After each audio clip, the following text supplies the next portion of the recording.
ओम श्री साई नाथाय नमः। जब तक मनुष्य दुष्टता त्याग कर दुष्कर्म करना नहीं छोड़ता, तब तक न तो उसको पूर्ण शांति मिलती है और न ही उसका मन स्थिर होता है। जब तक मनुष्य सत्यवादी, त्यागी और अंतर्मुखी बनकर ब्रह्मचर्य का व्रत का पालन करते हुए जीवन व्यतीत नहीं करता, तब तक उसे आत्मोपलब्धि संभव कैसे हो सकती है। शरीर एक रथ है, आत्मा उसका स्वामी और बुद्धि सारथी है। मन लगाम है और इंद्रियां घोड़े।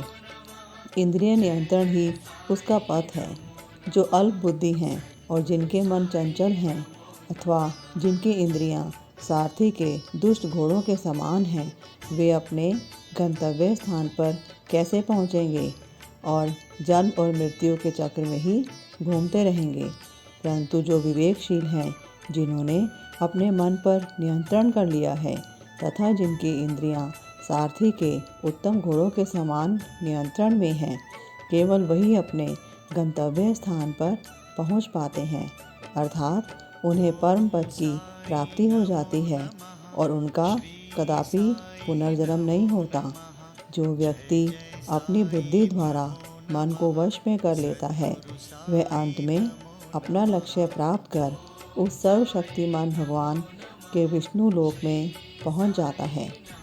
जब तक मनुष्य निष्काम कर्म नहीं करता, तब तक उसे चित्त की शुद्धि और आत्मदर्शन कैसे संभव होगा।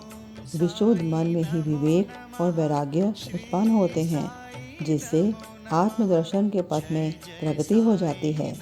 अहंकार शून्य हुए बिना तृष्णा से छुटकारा पाना संभव नहीं है। विषय वासना आत्मानुभूति के मार्ग में विशेष बाधक है। यह धारणा करना कि मैं शरीर हूँ, यह सबसे बड़ा भ्रम है।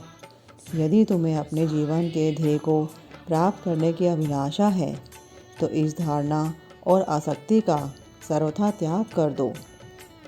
बाबा कहते हैं, जब भगवान किसी पर कृपा करते हैं, तो वे उसे विवेक और वैराग्य देकर इस भव सागर से पार कर देते हैं।